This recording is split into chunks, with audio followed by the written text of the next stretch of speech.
بسم الله الرحمن الرحيم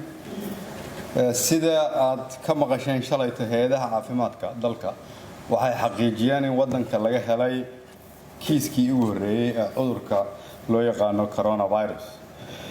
waxaan ummadda Soomaaliyeed meel walba ay joogaan ugu baaqaya inaanay walaacin balse ay ku dadaalaan inay muujiyaan foojignaan dheeraad ah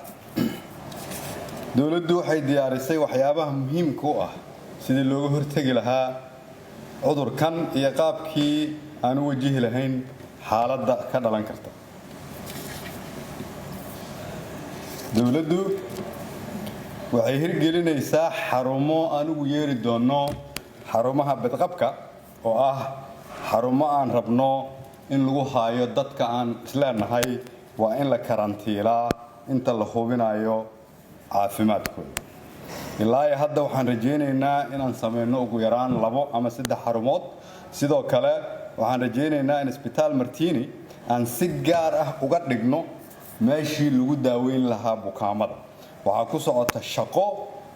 qalabayn iyo maalgelin si uu ula tacaali karo isbitaalkaas dhibaatooyinka ka iman kara cudurkaas haddaba si aan ula tacaalno xaaladaha ka dhalan kara cudurkan loogana hortago waxaan ka codsanayaa shacabka Soomaaliyeed dhammaan meel walba ay joogaan inay raacaan talooyinka ay bixinayso wasaaradda caafimaadka iyo hay'adaha dawladda ee hawshan ku howlan si marka aan uga hortagno cudurkan waxaan caawa halkan shacabka Soomaaliyeed u sheegaynaa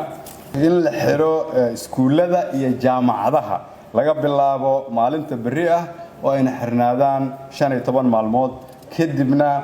ay ka sugaan warbixin dheeraad ah dawladda Soomaaliyeed sidoo kale waxaan soo jeedinaynaa in la joojiyo dhammaan kulamada waaweyn xafladaha iyo isku soo baxyada fagaarayaasha si looga hortago cudurkan foojignaantana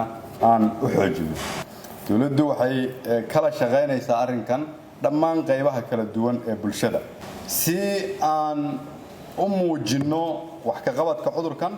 waxay xukuumaddu maantay meel gaar ah dhigtay $5 milyan oo ah lacagtii ugu horeysay oo u qoondeyno oo lagu la tacaali doono cudurkan lacagtaas waxa uu qaban doonaa qof walba Soomaaliyeed oo dhibaato ka soo gaarta cudurkan meel walba oo ay dalka ka joogaan hadii Ilaahay yiraahdo sidoo kale waxaan wada hadal kula jirnaa hay'adaha dhaqaalaha adduunka si aan uga helno caawinaadii looga hortagi lahaa cudurkan dalka Soomaaliyeed oo dhan waxa kaloon sidoo kale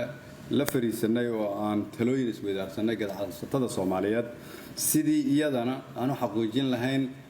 saameynta cudurkan uu ku yeelan karo dhaqaalaha oo aan uga